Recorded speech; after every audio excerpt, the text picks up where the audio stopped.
So without further ado, let's talk a little bit about our speakers today. We're lucky to have two speakers from Community Financial Credit Union. They're going to be working as a team on this presentation. Kristen LaForce has been with the Community Financial for 7 years, and she spent most of that time as a high school education partnership coordinator.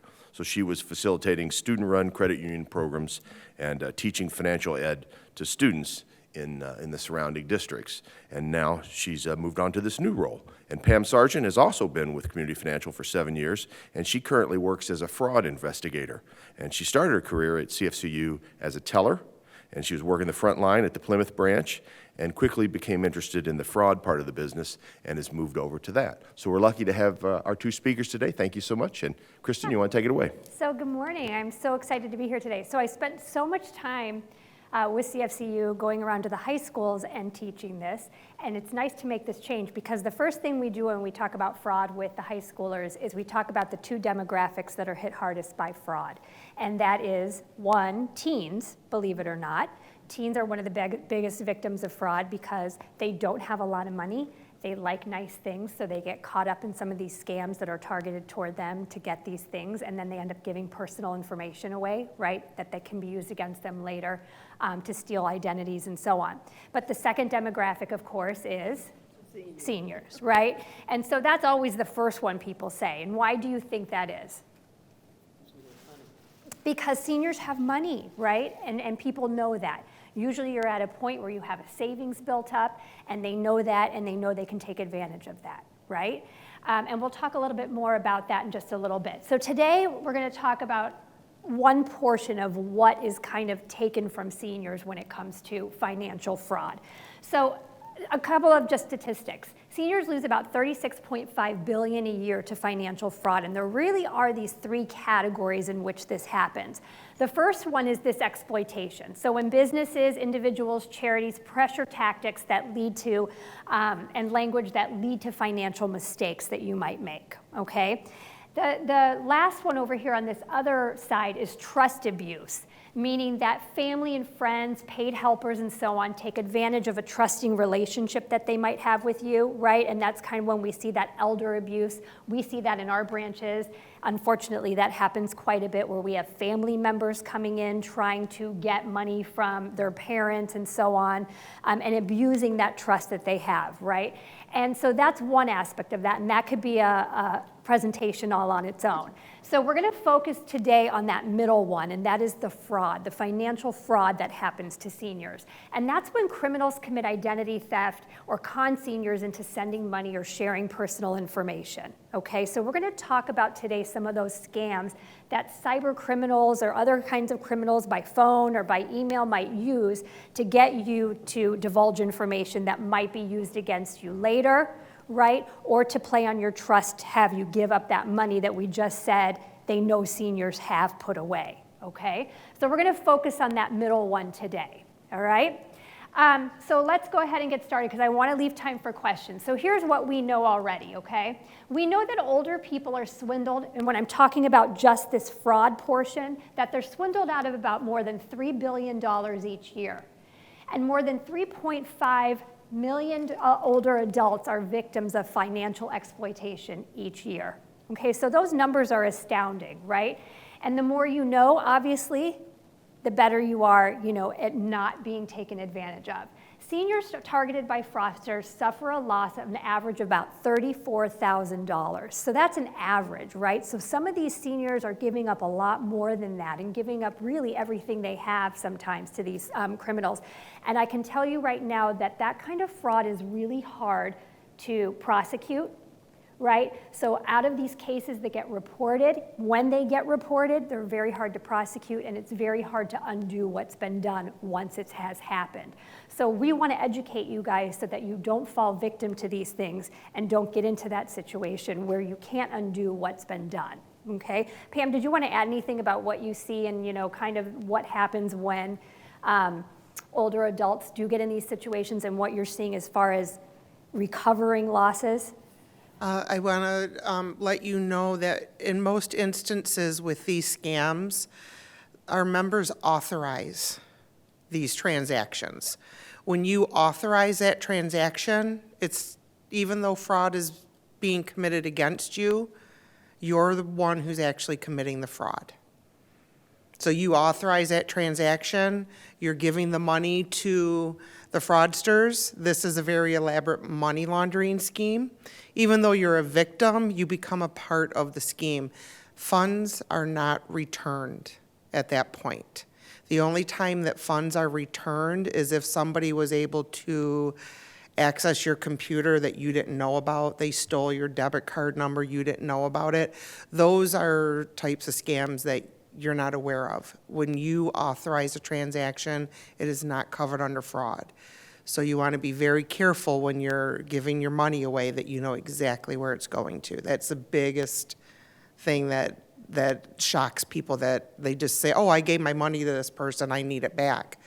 There's no way for us to return those funds because you authorize a transaction. Does that make sense? Yeah. And that's one of the hardest conversations to have, is we can't refund your money. So that's scary stuff, right? So let's talk about ways that we can prevent that from happening to begin with. All right, so why are you guys at risk?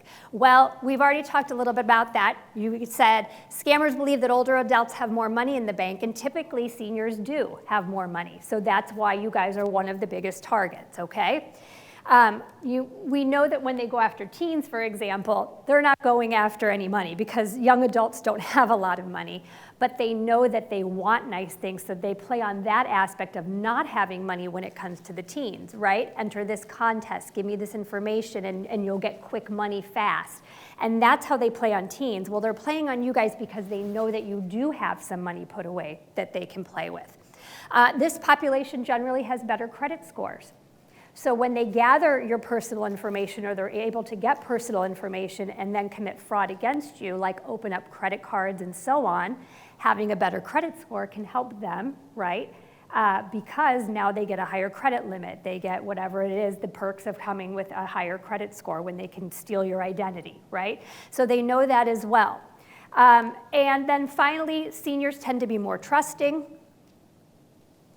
And seniors are new to the digital era, right? So they're not as familiar with the digital era as some others are. Now again, that said, when we talk about the teens, they're very familiar with the digital era, but they're navigating the world for the first time on their own. And you guys are navigating this era kind of for the first time, right? And so there's lots to learn. So that is why seniors are at risk, okay? All right, so let's talk about a couple of terms that you might want to know. And you can take notes. There's notes, there's note papers right there or on the back of the sheet that we gave you. But these are some key terms that you might want to know when it comes to gathering or trying to get personal information from you guys. This is basically what they call social engineering, where all a scammer has to have is an internet connection and a phone or a computer in order to start getting things from you. Okay? This isn't like coding or anything elaborate that they need in order to get information from you. What they do is they build on your trust, and then they hope that you're just going to give that information up. Okay? So there are three terms that I want you to understand, and that is phishing, vishing, and smishing. Okay? I know you're laughing, right? So phishing is, well, all of these are basically what we call information farming. This is ways scammers will try and get information from you that they can use against you in a later attack in some way, okay? So they'll try and have you give up your social security number or account numbers and so on, okay? And so you want to be very careful of these when they pop up. Phishing is email solicitation. So what happens in email solicitation is a scammer might try and say, look, they'll look like they're from legit companies. I'm going to show you examples in just a minute. These emails pop up. They look like they're from companies you know and trust, your bank, right? Netflix, or all of these companies that you might use. And you're like, yeah, I use Netflix. Yes, I bank with Bank of America. They have the real logos. They look, right, real, but they're not. And they're saying, your account has been locked. Click here so that you can unlock your account. Or your account has been compromised. Click this link to give us the information to, so on. And so what they're going to do when you click that link is you're now giving information to somebody who can use that information for something else, right? They'll say, oh, you need to verify your account details, verify your card information that you use to pay for these accounts, or verify your banking information. And now you've just handed over all the keys, right, to somebody to use against you. Does that make sense? So that's email solicitation. This phishing is voice solicitation. So they'll do this by phone. They'll call and they'll say they're from your credit card company, okay? I need to verify your details. Can you give me your card information? Can you verify your social security number, right? Sounding like somebody you can trust. And then smishing is by text solicitation. Smishing kind of came into the picture recently. We started with phishing and vishing, and then in the last year or so, in the last couple of years, it started to now come through text. You have a parcel that needs to be picked up. Please click here to verify your pickup. Right? And so it's coming now through texting asking you. Do you notice a link with all of these? What are they asking you to do? Click here, right? Click this link. Act urgently. And when you see those signs, then you know that something is up. What I've told my teens over the years and what I'm going to tell you is this. I don't trust anybody anymore because scammers are so savvy. So if someone contacts me by email or by phone or by text, and if normally I can tell it's a scam, right? That urgency, click here and so on. But if I have a question and I'm wondering, did this really come from my credit card company? I will never respond through that email or that phone call or that text message. I will call the number on the back of my card, the legit number, and I will say, were you trying to get a hold of me? Right? And they can tell you, no, we're not. That was fraudulent. So I don't respond to any of that anymore because I'm not trusting anything. So just know that when those emails come in, right, those texts come in, you do not have to respond. And if you are wondering, find the legit contact number of that company that you've had that relationship with and call them, okay? Don't call the number that they give you on the email, okay? You call the legit number and do your research and find that number, okay? I said a couple of things, but let me go back and just say a couple more. Hold on. My mouse is acting a little crazy today. Whoops. Didn't mean to do that either. Okay, so I said that they look convincing, they look real, and call the institution if you're ever unsure. I'll just leave that up for a sec if you want to jot that down. So again, I'm going to show you a couple of examples of how this works. Let me just give you a little video of what's happening when someone's trying to phish you.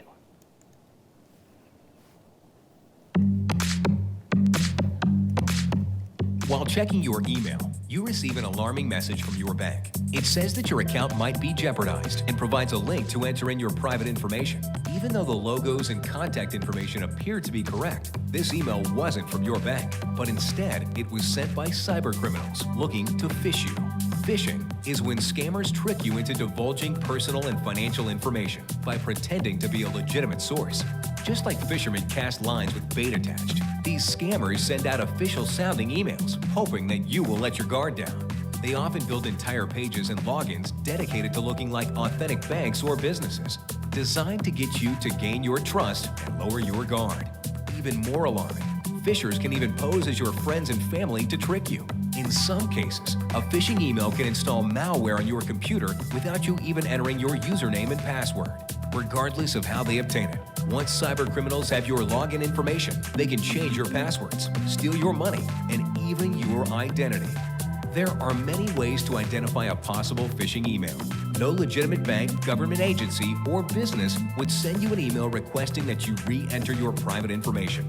Misspellings, poor grammar, and typos are also good indicators of a phishing email. If you receive a phishing email, the best thing to do is just ignore it and mark it as spam. You can also use anti-spam filters as a way to avoid these emails entirely. You should always be on guard when opening up unknown emails. And make sure you have the latest internet security and email protection software on your... Okay, so we'll talk about that in the end and protecting yourself a little bit better. So that's exactly how it works, okay? So here's an example of a phishing email. A couple of things to keep in mind. The subject, there's always a sense of urgency. You have to act fast, hurry, okay? Closing or deleting your account in progress, exclamation point, right? There's that sense of urgency that something bad is gonna happen if you don't click this link. Usually there's a legitimate sender that you deem trustworthy, so look for that. Look at that email and that return email. Lots of numbers and symbols in that email will kind of give you an idea that this might be a little bit fishy, okay? The greeting, usually kind of a generic, hi member, hi user, okay, a generic greeting.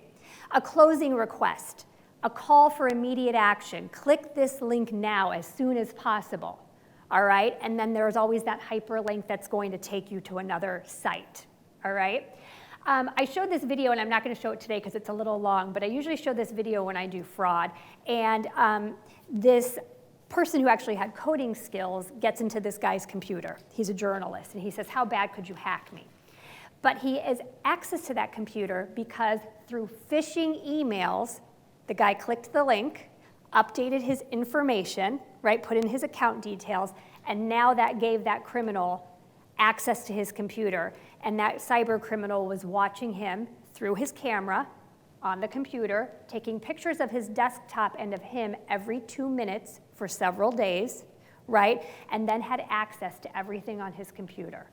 All right, now that's somebody with serious coding skills once they get into your computer, but all it took to get into the computer is this guy clicking the link and providing the information for him, all right? So that's why it's super, super important that you're not acting on these, okay?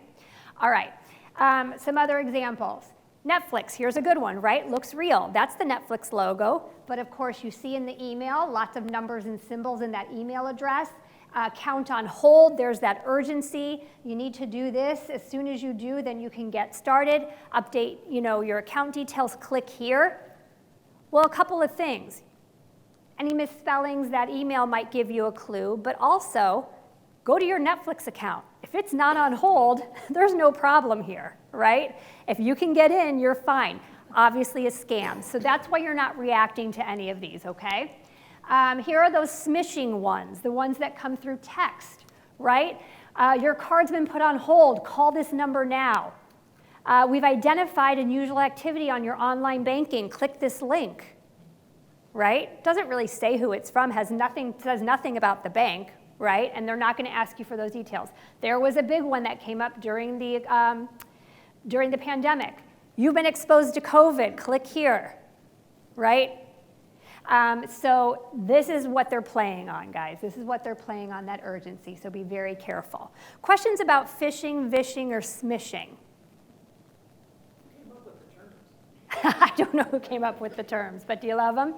So then once they have those account details, right, they can go into your accounts, they can do all sorts of things that can be harmful to you. So let's talk about some of the other scams that target seniors. You guys ready to move on? Okay. And then Pam can join in when she sees some of these and talk about what she has seen come through the credit union.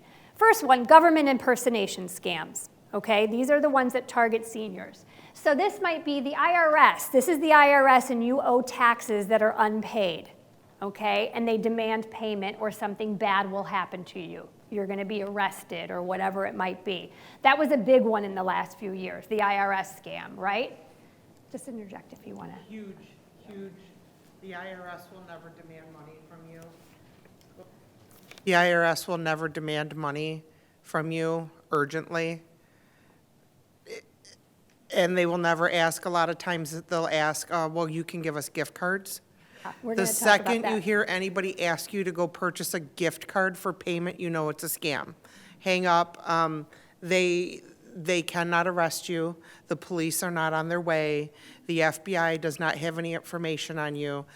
If the IRS has any issues with your taxes, they will send you a letter and ask you to call them. Okay. So like it said in the video, none of these government agencies or your banks are going to reach out to you that way and ask for your personal information, okay? Demanding payment. Social Security Administration and Medicare, right, doing the same thing. They're going to reach out to you maybe by phone or by email and say, we're going to cut off your benefits unless you pay this amount, right? Scaring tactics, right? Scare tactics. And then as Pam said, here's our key. When they ask for payments in cash Wire transfers, gift cards, that's usually a clue that it's a sketchy request, okay? So whenever you're hearing that, I need you to send me cash. I need you to do a wire transfer to this account. I need you to send it in the form of gift cards. You know right away to back off, okay? And there's gonna be a lot of scams that are gonna ask in that manner. And you might think, who falls for that? Who falls for paying by gift cards? Okay, these are people who are well educated. It has nothing to do with that, okay? We see it all the time. They're well educated, and it's you know, you don't need to feel ashamed if you have fallen victim of that, but what you do need to do is talk to somebody about it, okay? And we'll talk about that in a little bit. Sweepstakes lottery scams. We seeing a lot of these? Publishers Clearinghouse is a huge one. You will not be asked to pay taxes for a truck and then meet somebody at a truck lot with cash. We had a member that was so involved in thinking that he was involved with Publishers Clearinghouse that he gave out over $30,000 of his own money, which is unrecoverable because he authorized the transactions. The fraudsters were able to gather so much information on him. They were able to get to his life insurance policy and have it dispersed to the fraudsters.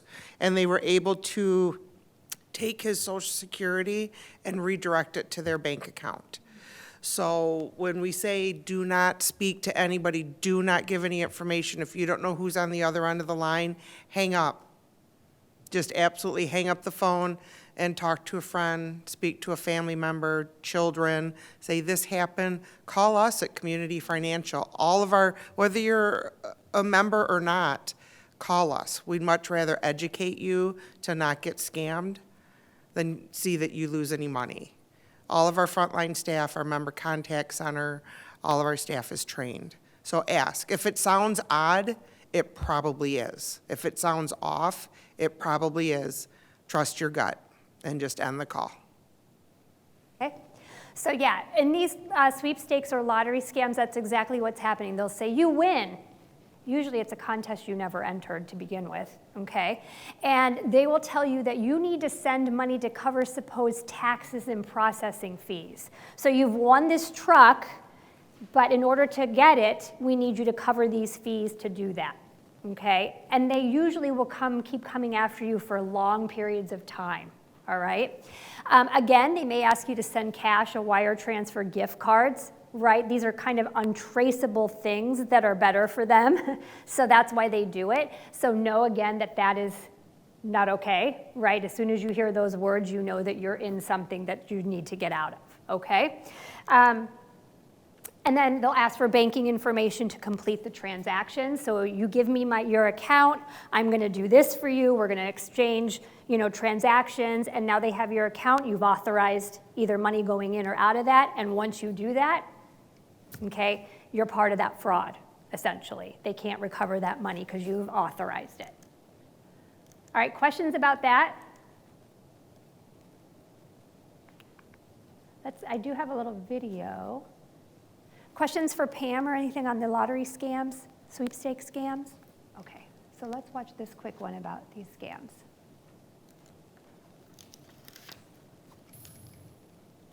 Congratulations, you have won the lottery. Those are words that make anyone's heart skip a beat. On my countdown of the top 5 scams of 2018, we're now at number 4 with a scam that's been around for decades, but the lottery scam still claims hundreds of thousands of victims every year. With letters like this, scammers will try really hard to make you believe that you have won the lottery by trying to convince you that your name or your email address was simply selected at random. Aren't you lucky? And to help you claim your winnings, they include a large check to help you pay taxes and fees. But before you get too excited and lose thousands of dollars in this scam, you need to realize the check is fake. The scammer will tell you to deposit that check and then electronically transfer your taxes and fees so you can claim your winnings.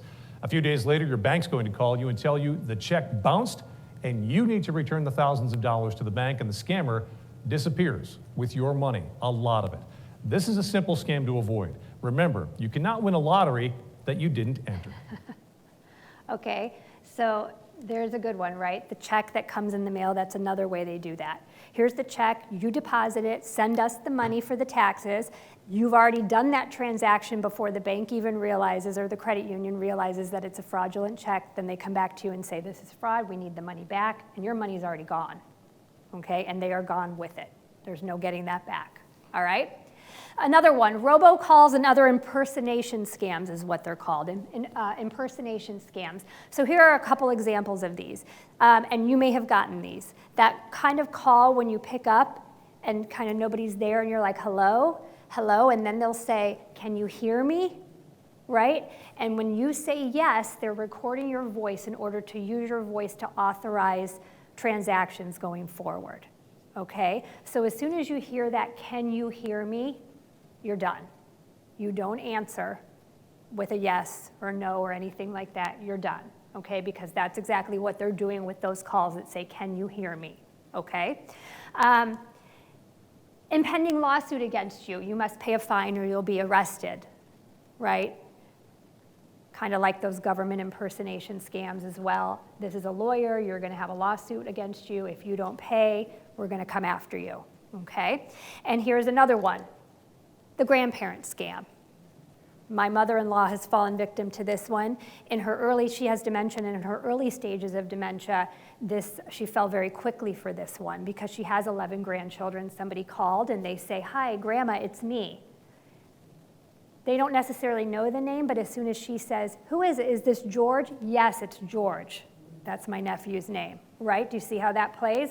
Yes, Grandma, it's George. I'm in jail and I need help. Or I'm in trouble, I've been arrested and I need you to send me money so I can get out. I need your credit card information, all right? So be very careful with this.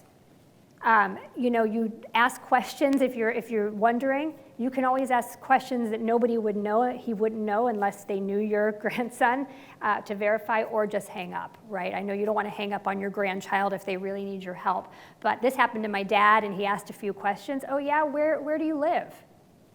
Right? And when the person couldn't answer it, or as soon as he started asking questions, because they're not expecting you to do that, they hang up.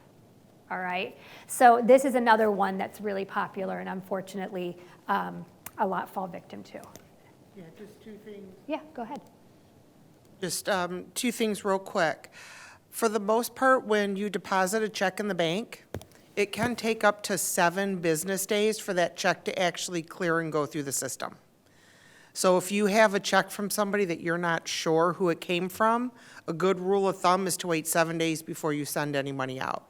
Normally, the checks will come back, the system's pretty quick, and they come back within two to 3 business days.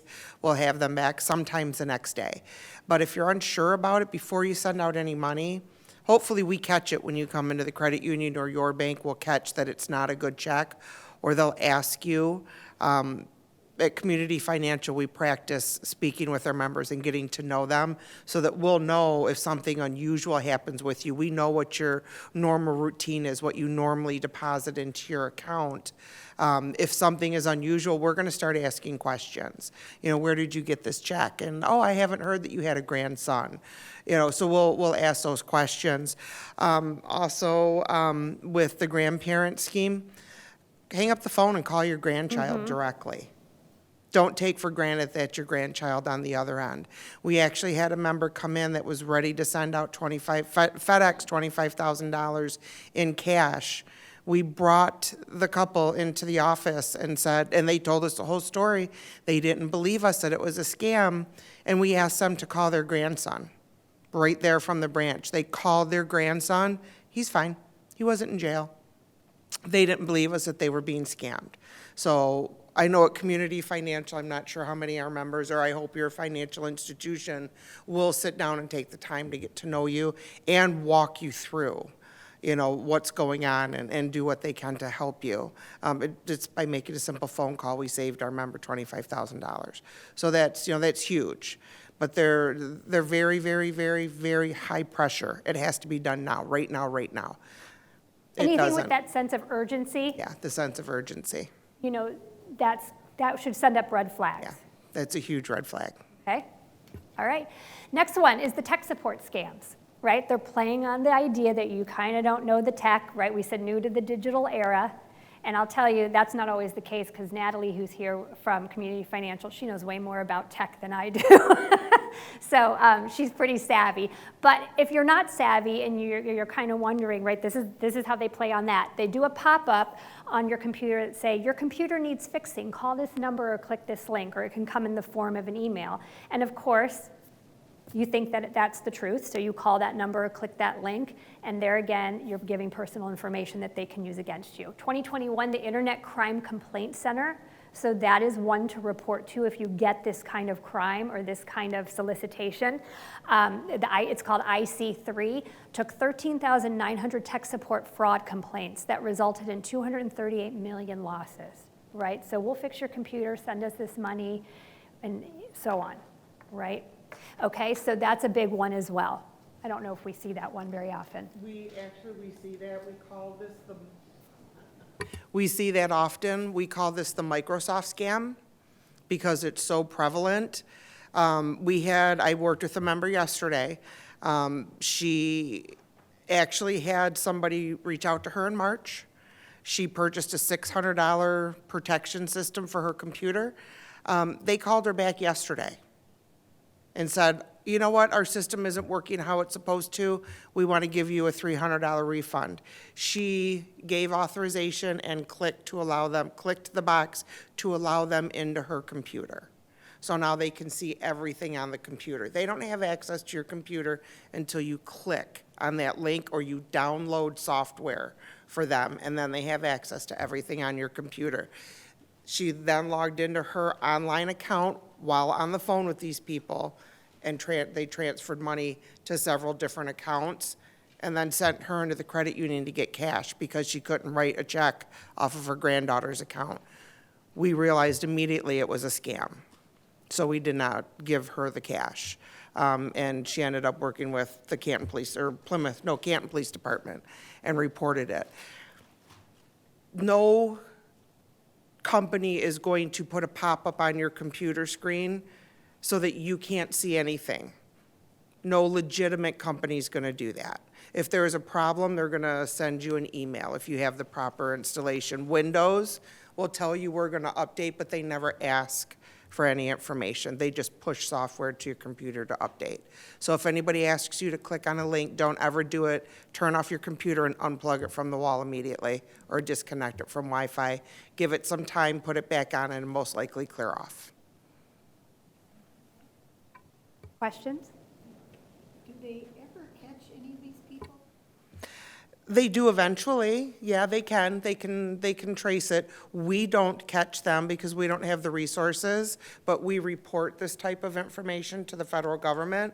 So sometimes in these criminal organizations, the low-hanging fruit people will start giving up to people higher up, and then the FBI will get involved and other institutions will get involved, and then they can sometimes track them down. On our level, we're not able to do that. No, they do not get their money back. And it can be very difficult to find and prosecute the people doing this. Yeah. I was wondering, you're saying it's not enough when you get something, it's not, what I do is I sit and put it in trash, I get rid of it, but you're saying that's not enough? You can put it into trash, Yes. just don't click on it. Don't click any links Don't or click call the any links. phone numbers or anything that they're asking you to do. Yeah. Trash is fine. Just don't act on any of what they're telling you to do. Yep, exactly. All right, so here's one more, romance scams.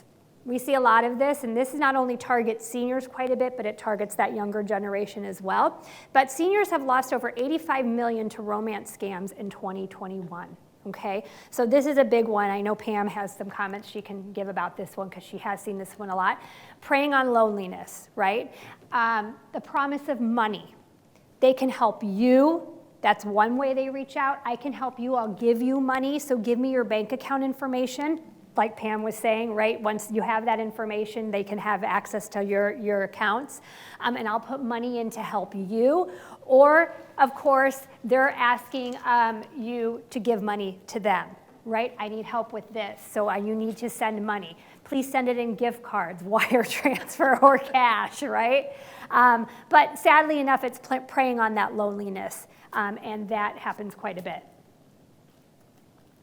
This is one of our biggest scams with our older members or senior members. It's very sad to see. They prey. They prey on emotions. We had a member that lost her husband and was in an online prayer group on Facebook. She lost a lot of money, and she didn't believe us that it was a scam. Keep your social media private. Visit your groups if you're able to in person. Go to churches. The online groups are not always the best. That's where a lot of our members are preyed upon, is on the internet, because there's no face. It's just playing on the emotions and telling you what you want to hear, and you're lonely and you have somebody to talk to, so they're gonna take advantage of your vulnerabilities. So just be very, very careful when you're giving any information out to anybody. We do not have Army bases in Africa. A lot of these are military-based, especially with our senior population. We like our military. The younger population, that doesn't work on. But the older generations, we do love our military veterans. Our military will always bring our people home that they send out. They don't need to contact us to get money to come home. There's no safe deposit boxes in other countries that anybody needs money for tax purposes to get these boxes released. Anything overseas related, it's a scam. It's always a scam. They're far away. They need you to send them money to get home. So they don't need the money. They're just scamming you. Okay. So we talked about the scams. We talked about ways that they get information from you. So what do cyber criminals do once they have your information? Of course, we know about the payments, right, that can go on and you can lose money that way. But once they have information from you, like social security numbers and so on, they can also open up phony accounts in your name, credit cards, so on, right? Credit cards being one of the easiest to do. And they can be charging away, right, using your information, and of course then that affects your credit score and other things, you know, financially for you going forward. They sign up for services that you would never use, right? So once they have that information, they're doing that as well. And all of this takes so much time to undo. Lots of it then can't be recovered, right? We talked about that already. I had my daughter's teacher in middle school had such bad identity theft that it took her over a year. She was trying to undo all that had happened, that she eventually had to legally change her name. It was so bad. So it really is hard to prosecute, hard to find these criminals, right? And then, of course, to recover what you've lost, okay? We said always keep your personal information guarded and secure. So let's talk about how you protect yourself, okay? So a couple of ways. Be aware that you're at risk from strangers and from those closest to you. So we're focusing right now, right, on that fraud that companies will reach out to you, or a romance scam, or pop up, you know, for a computer fix. But be aware too that those closest to you may prey on you as well, okay? And hopefully we can maybe come back and do a session on just elder fraud within people that we know and families, because that's a big issue in and of itself. Don't isolate yourself, stay involved. As Pam was saying, if you can go to a church group in person, avoid those online chat groups or online support groups, right? Because you're not seeing anybody, you don't know where they're from. When you're in person and you're staying involved, you're seeing those people face to face. Tell solicitors if they call you, you know, of course you can always just hang up. I don't buy or give to anyone who visits me unannounced or calls me unannounced. Send something in writing. I do that a lot. Send something in writing and then you never hear from them again, right? I won't give that over the phone or by email or whatever. Shred all your receipts with your card numbers, your bank account numbers, and never give this information out via those ways of phishing, and smishing, okay? Couple other things.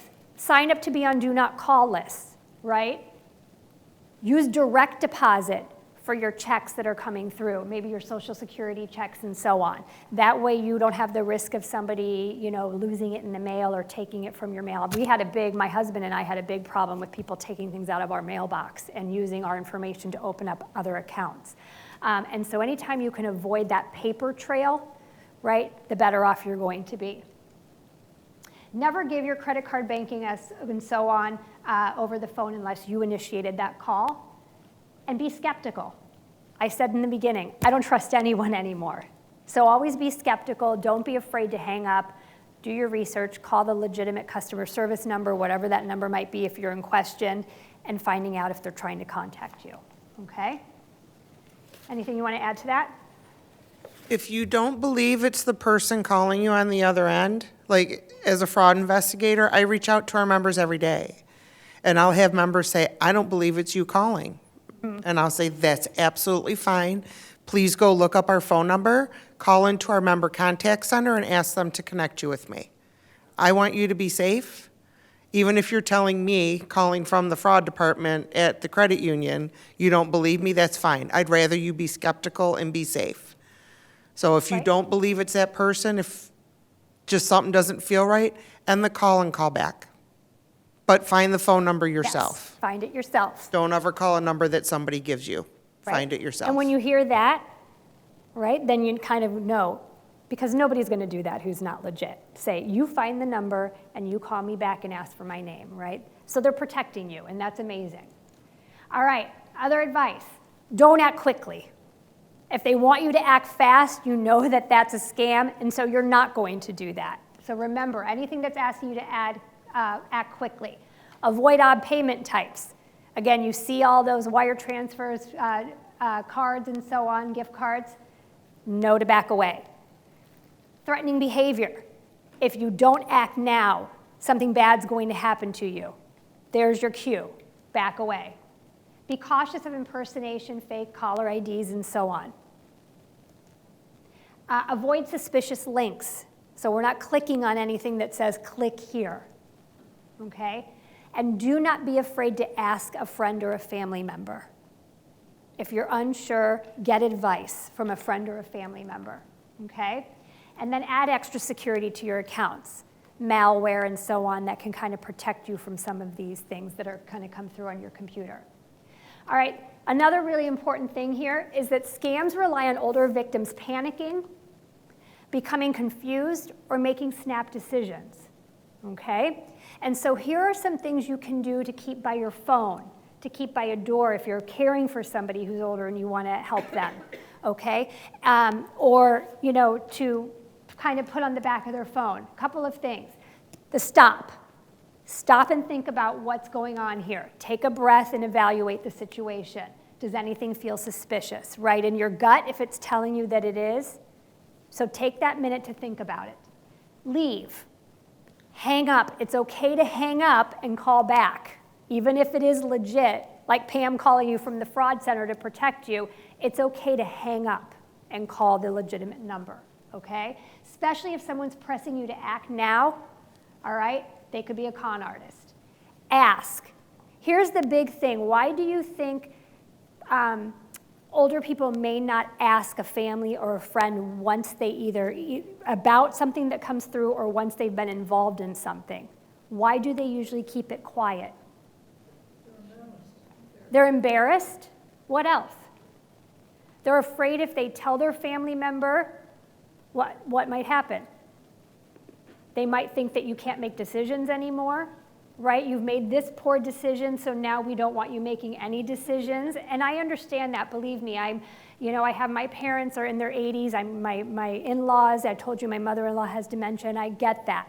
I get how scary that can be for you, for someone to say, we don't want you making any decisions anymore because you made a bad decision. But that you need to ask somebody to help you. Because this is where it snowballs when nobody's getting help and they're afraid to reach out. It's okay, reach out to your bank, right? Your credit union. Like Pam said, we help a lot of people who are afraid to tell a family member, but they'll be okay to talk to us so we can help them before they can talk to a family member if they're afraid to do that. Wait. Again, no rash decisions. Absorb what you learned, and then you can make a plan of action how you act on that. Do you report it to the police? Do you call your bank? Do you tell a family member? Okay? And then act. Only visit legitimate websites and call verified safe phone numbers. okay? You can use independent review websites to look up companies and so on. I do this before I order anything from a company that's new. I will do my research to see, is this a scam site, is it not? Even ordering clothing these days, right? There's so many sites out there I never will order unless I've done my research first, okay? So those are kind of good notes to put next to a phone, next to a door, and so on. All right, a couple last things. What should you do if you are a victim of fraud? Reach out to your bank or your financial institution. Sometimes gift card, wire transfers, and so on. If you can catch it before maybe it goes through, you might be able to cancel or reverse an improper transaction or at least monitor your accounts. Okay, so please talk to somebody. All right?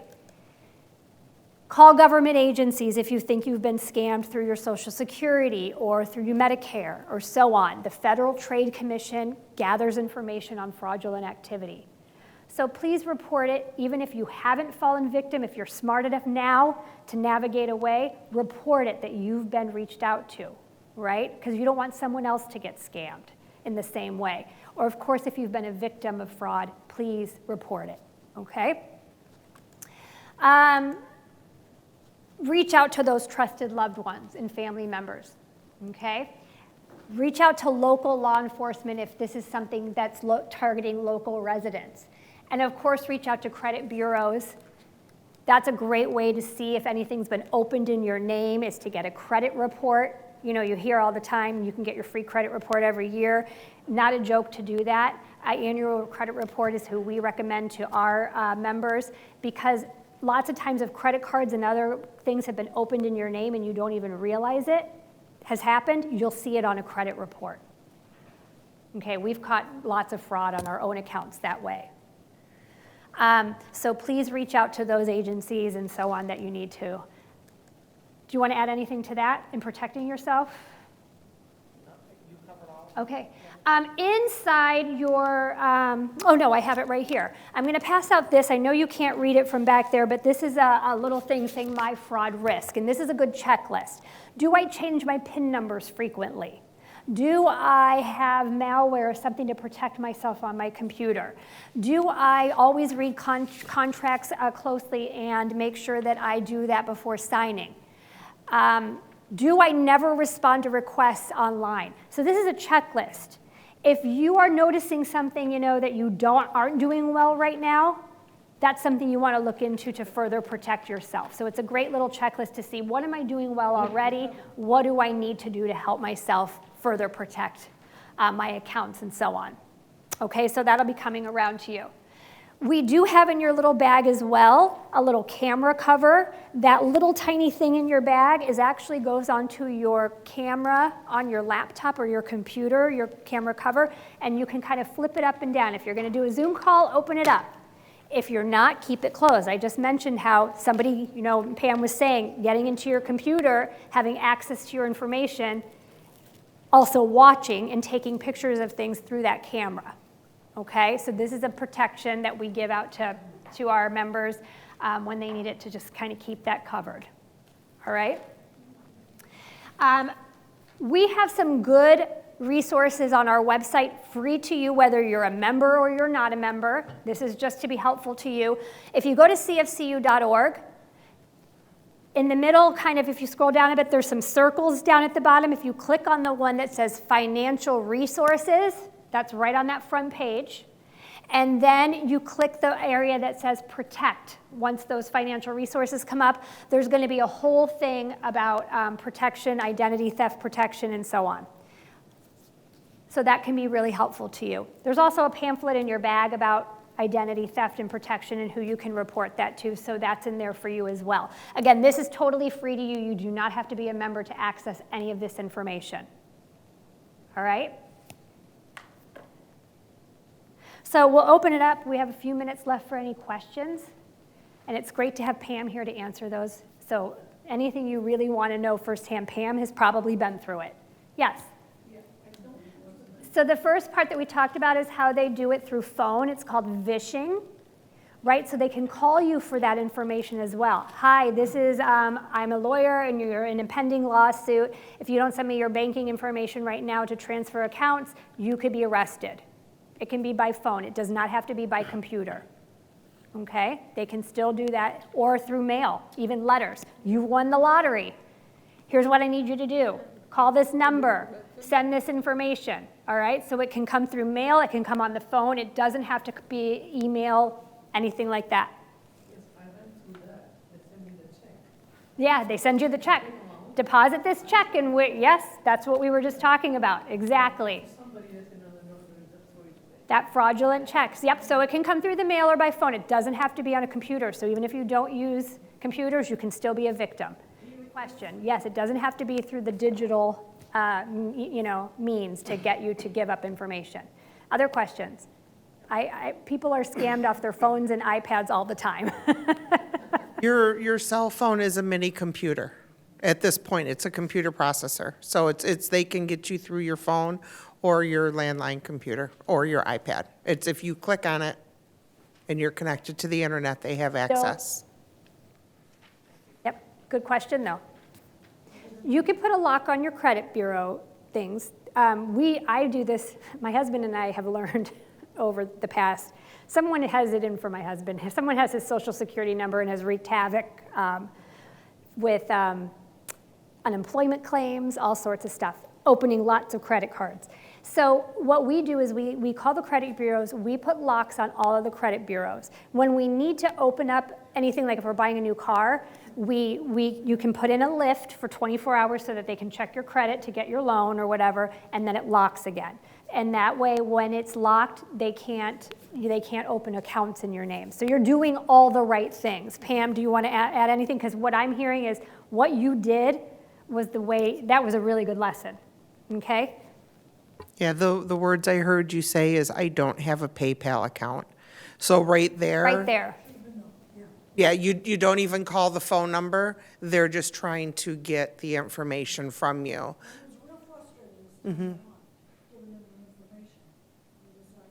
That's another thing, that frustration and being antsy right away.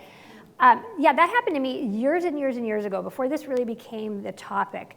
Someone reached out and said, your PayPal account it was an email. This was charged on your PayPal account. And I'm like, I don't have a PayPal account. Do I have a PayPal account? And I looked up the number for PayPal and called, and there was nothing.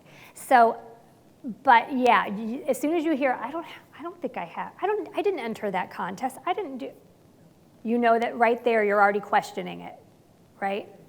But you did once you got into that, and that happens, you were doing all the right things coming out of it. Yeah. But I put a lock on your credit bureaus, just in case, because with that social security number, they may open cards, they may do other things. Yeah. So someone may have had access to your account. PayPal has been breached in the Yeah. past. They do get breached. So whenever you get a message like that, log directly into your PayPal account. Don't click on a link or call the number on the email or Which the I think text you did, message. right? Yeah, and Which was smart. PayPal is pretty quick on realizing the fraudulent accounts that are set up to extort people. So they're pretty good at recognizing those. So if you go into your account and it's not good, just ask PayPal to cancel it, or just ignore it and it'll be canceled. You did exactly the right thing. Yep, the right thing. Your phone number. Your phone number, but it could at least field out some of those calls that might come through to you. May not all of them. You know how the do not call does not always field out all those calls, but it can help. Should we also mention that there's more than one credit bureau? Yes, there's three. Yeah, so Yes. actually four, isn't there a fourth smaller one? Oh, I thought, I put a lock on four. Okay, just the three big ones, but there isn't just one, so make sure you get all of them. yes. Do not call us, they only last, 3 years? Yeah, I don't know what the years are on it, but yeah, you'll have to update that. The best thing you can do is just mark it as spam and be done. But if they really are, if like you got into that already, that would be something that you could report, because you kind of already started into that process a little bit. You're not going to report all of them, but if something seems really fishy and out of the ordinary, probably good to report it. Yeah. Oh, I get like so many every day. Yeah, you can't be doing it every time you get anything little, but if you are feeling like this is really big and this could be really dangerous, call somebody and report that. The FTC or whoever it's going to be, there's a number there. Did you have a question? So it's really important that you're monitoring your cards once you do it, because I've had to use my credit card to hold a restaurant reservation or whatever.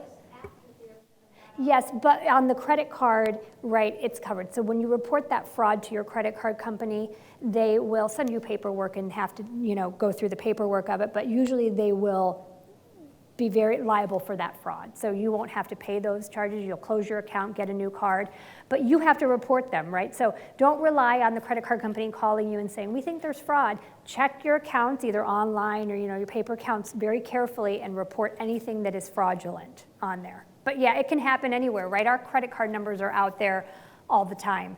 So could they have asked for your your credit card to secure the appointment? Yes. But be very careful and watch your accounts. Where they call, I've heard that type of a situation before, but we were able to back it down to, they dialed 888 instead of 800, or they dialed 899 instead of 800. It was just misputting in the numbers. And the fraudsters will get numbers that are close to the card numbers, so they're expecting people to misdial. So when you misdial, they know exactly what's happening. So you have to be very careful when you're putting in that number. I did check with our card company. They have had no breaches that they know of. They've had no issues at all. So, and that was just last week that we verified that. So, and we ended up figuring out that they had dialed the wrong number in error. Yes. but super important. It happens sometimes. Yeah. Sometimes And it super happens. important from the beginning, if that just felt suspicious, do not give any information over the phone, hang up. You could have gone to your bank like you did and make sure everything was okay. But you did the right thing eventually, but don't give any information in that call. Yeah, calling the number back on the card you'd think would be. Yeah, and it could be that they had access to your computer at some point and they knew all the information in your account. If Yeah, they he had clicked on gained a access to the pop-in, computer. that gave access to the computer in some way. That may have happened as well, where they already could have seen, yeah. It makes you afraid to use everything, I know. I mean, I feel that way too. Can I just ask you a question just to kind of define where, you talked a little bit about when we authorize it, we're liable for it. When you get an email phishing, when they're phishing through email, when have I authorized it? By just clicking on the link? No, not Where's that necessarily. line? If you come into the credit union and they say, we need you to send us $10,000 in cash, and you come in and you withdraw that $10,000 in cash and sign for it, you authorize that transaction. So you're liable, because we gave you your money and then you sent it elsewhere. So you're liable for that transaction. If somebody breaks into your computer and gets access and they start sending electronic funds back and forth, as long as you did not give out your username and password on your account, you're covered. But if If I did, I'm liable. you're liable, Right, so yes, clicking because you that gave out link, your personal When you information. click that link, they may say, okay, please enter your account details, And once I do that, I've authorized it. You've authorized Okay, them to so be that's in the your line. account. right? Yeah. So when you click that link and you enter that personal information, then you've given out your information to somebody else. Okay, to thank you. use. Because you're basically saying, oh yeah, here's my numbers, do what you need to do, right, when you click Mm-hmm. that link. No, she's saying, like, we're saying, like, what will happen when you click those links and say, please click this link and verify your account details. What is your account number? What is your whatever? If I cancel out right before that point, They've still captured it. You entered it in. Yeah, even though you don't hit submit or anything else, they've already captured it. When you click that link, you're in another space, not a good one. And then they have key, nothing is free. There ain't no free lunch. there's nothing free. No. One time I clicked on one and it says, well, you gotta send, to have it shipped or to have. There's that, send this money and then we'll ship it out. No, you've given them money. Right, so no, you don't want to do that. Sadly, yes, yes. That's a hard thing to do, and that's why you're preyed upon, right? So, yeah, sadly, it's true. They have access to all sorts of stuff, yeah. but they have access to it if they wanted to.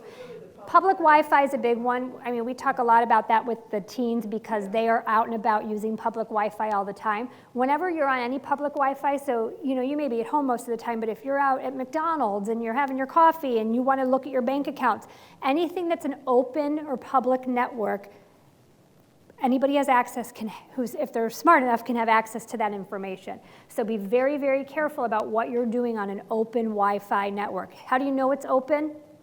When you go in and you don't have to enter a secure password to get into that Wi-Fi network. So that you do not want to be doing your banking information out on public Wi-Fi. Entering any of your passwords on a public Wi-Fi, any of that. Very good point to bring up. Thank you. Got time for one more question if anybody has a question? Anybody? Otherwise, I think we're probably good. Helpful? Okay, good. I'm so glad.